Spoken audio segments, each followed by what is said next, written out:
জন্মাষ্টমী উপলক্ষে বিক্রি তালের বড়া। সোমবার সকাল থেকে মালদা শহরের মকদমপুর এলাকায় দেখা যায় রাস্তার ধারেই বড়া তৈরি করছেন বিক্রেতারা। 25 টাকা প্রতি 100 গ্রাম দরে বিক্রি হয় তালের বড়া। তাল দেখলেই অনেক মহিলারাই নাক সিটকান। তাল থেকে রস বার করে তার সাথে আতপ চালের গুঁড়ো, সুজি সহ অন্যান্য উপকরণ দিয়ে তৈরি করতে হয় তালের বড়া। এত যোগান দিতে বিরক্ত হন অনেক মহিলা। তাদের সুবিধার্থে শহরে রেডিমেড তালের বড়া বিক্রি করা হয়। অনেকেই দাঁড়িয়ে তালের বড়া কিনে নিয়ে যান জন্মাষ্টমী পুজোর জন্য। তালের রস বার করে সেখানেই গরম গরম বড়া বানিয়ে বিক্রি করেন বিক্রেতারা।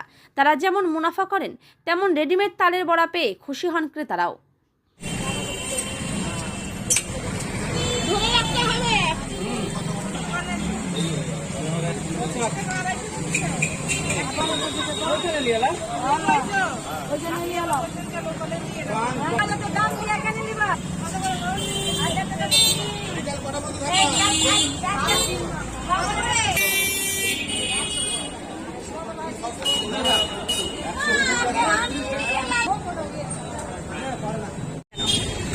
বাড়িতে করতে অসুবিধা হচ্ছে, গ্যাস লাগানো আছে, আলাদা গ্যাস নেই, ওই জন্য ওখান থেকে কিনে যাই। হ্যাঁ, আগে তো উনান ছিল আলাদা, ওই জন্য মাটিতে লেপে নিত, আলাদা গ্যাস ছিল। এখন তো সবাই ছোঁয়া লাগিয়ে দিচ্ছে, ওই জন্য এখন বাড়িতে থাকে না, সিঁড়ি থেকে পড়ে যাবে, বানাবো কখন বলুন।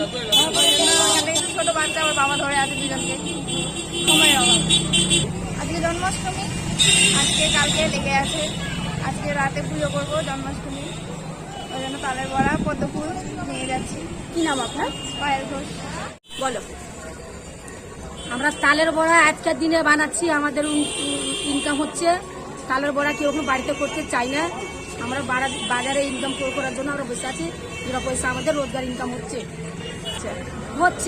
পেট চালানোর মতো হচ্ছে।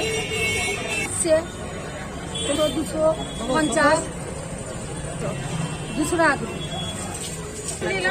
আজকের দিনে জন্মাষ্টমী পাশে আজকের দিন তালের বড়া লাগে, বাড়িতে কেউ করতে চায় না, কিনে শর্টকাটে হয়ে যায়। আমরা এখানে 4টা দোকান আছি। হচ্ছে কি নাম তোমার? ফুলবতী মণ্ডল।